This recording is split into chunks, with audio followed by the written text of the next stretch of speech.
Happy Saturday. This is Kelly here with Eat Plants with Kelly. I am making some potatoes, air fried potatoes, to go on my salad here in about 30 minutes. So I just thought I would come on and share with you what I am doing. So I am lucky enough to live in a location where you can get the Amazon fresh grocery delivery. So I did that a couple days ago, and they actually come from Whole Foods. So that's a good thing. You can only get certain things on there. You can't get everything that the store would have, but you can get a lot of fresh fruits and vegetables delivered straight to your door if you're in one of those locations where they have that available. So I actually ordered from them some Cascadian Farm organic fire roasted sweet potatoes. Now the directions on the back of this say to cook it on the stovetop with oil and all that kind of stuff, and I don't want to do that because I don't use oil. And there's also microwave directions, but I also do not want to do that, so I'm going to try to cook these in the air fryer and see what happens. There is nothing in these bag but organic sweet potatoes. That is something that you want to check and make sure that there's no added salt, sugar, anything that ends in OSE, so dextrose, sucralose, any kind of those things. Those are sugars, and you do not want those to be added to your frozen veggies that you pick up. So I'm just going to open the bag and put it on my air fryer rack. The air fryer I have is one that just stays on the countertop. It's like a toaster oven with an air fryer setting, which I tend to like more because I can get more things in them than a regular traditional air fryer that they sell.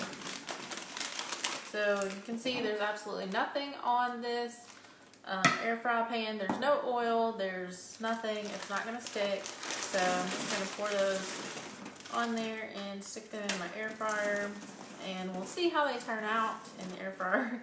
There's clearly no air fry directions on the bag, so I'm just going to have to kind of look at them and see how long. And my air fryer actually does not have a temperature setting. It just has like an air fry setting that you turn it to, so I have no idea what temperature they're cooking at. If I had a traditional air fryer, I would probably say about 400 degrees, just because I like to cook everything at 400 degrees for probably about 20 minutes or so, and you can check them and see if it needs more time. But I'm just going to put these in the air fryer, and then we'll talk about salsa.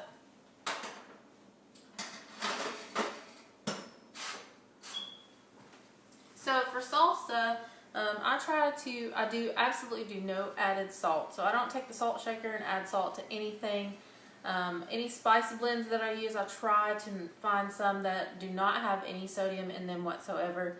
But sometimes it's hard to do, so there is some sodium there. But it is almost impossible to find salsa that is sold in stores without salt.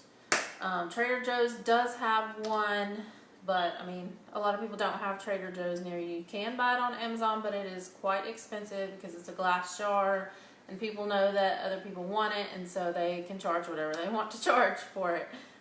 So if I do go to Trader Joe's, I will pick that up. But that Trader Joe's is about 35 minutes for me, so I don't go there all that often.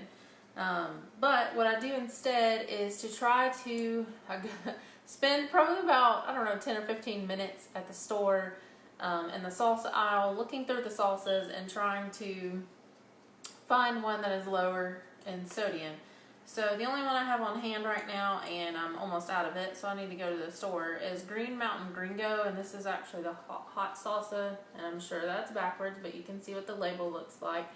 There's only 75 milligrams of sodium in here per serving, which is 2 tablespoons, which sounds like a lot because I'm pretty sure I eat more than 2 tablespoons at a time, so still am getting a lot of sodium. However, if you look at some of the salsas, they are anywhere from 200 to 300, I've even seen 400 milligrams of sodium per 2 tablespoons of serving. So that is super high. So what I try to do when I'm looking at salsas in the store is to find lower sodium. So I like the 45 milligram sodium range. Those are kind of difficult to find as well. So anything below 90 to 100 milligrams of sodium is kind of where I stick in when I'm looking at salsas. There are some other brands. If you look for the brands in store that are hot or kind of have some kind of flavoring, maybe some peach or mango salsa, that kind of thing, they will typically be lower in sodium because there's flavor there. So the reason why the mild and the medium salsas have a lot of sodium in it is because they're trying to get flavor to it. But we don't want to use that high milligram of sodium in there. So try to keep your sodium pretty low on your salsas and watch.